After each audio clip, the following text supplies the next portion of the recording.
Hindi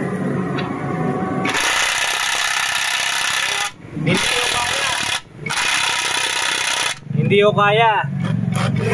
At hey, what's up mga kabulkit? Kumusta kayo dyan? Kumusta ang inyong mga negosyong vulcanizing shop? Sa video ito, mayroong nagtiwala sa ating 1/2 impact wrench at nakikita nyo, kadarating lang ng ating bagong stock. At buena mano, si Kabulkit, shout out sa'yo, Petronio Dolgimi ng Santa Fe, Dapa, Surigao del Norte.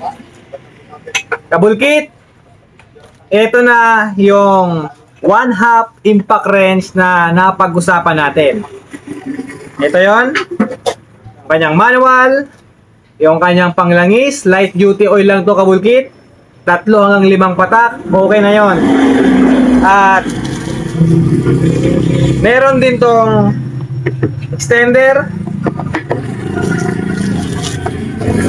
quick release connector, at meron kasamang 10 socket mula 9 hanggang 24 mm. At eto na ang yung impact wrench. Eto Kabulkit, meron tong 850 Newton meter. Ito yung kanyang adjusting knob. Yan. Yan po oh. At syempre, bago to ipadala, kailangan mo na tong subukan kung gumagana. Para naman, hindi kita na-scam Kabulkit Petronio.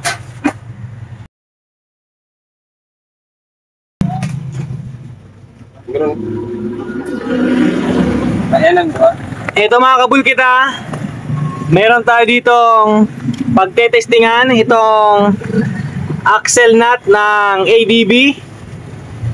Yan. At susubukan natin ito.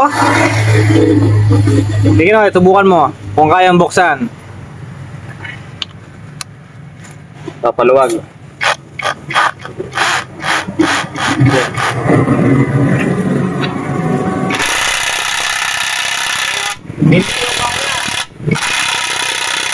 Hindi ko kaya. Eto Kabulkit Petronio, susubukan natin tong in-order mo sa aming 1/2 impact wrench.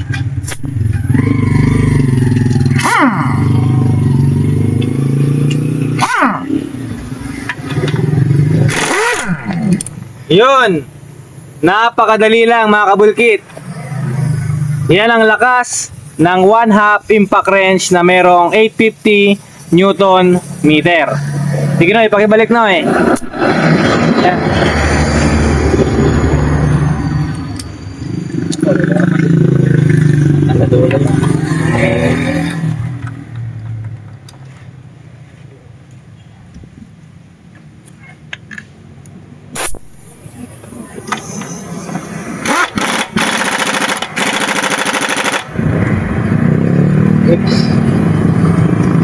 Yan mga Kabulkit okay na.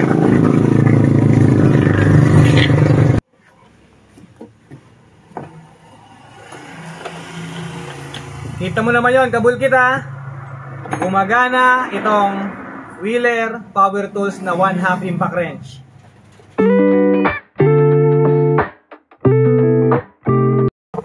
At yung isa namang in-order mo na blaster, itetest na natin kung hindi basag yung gauge, walang leak, at syempre dapat gumagana.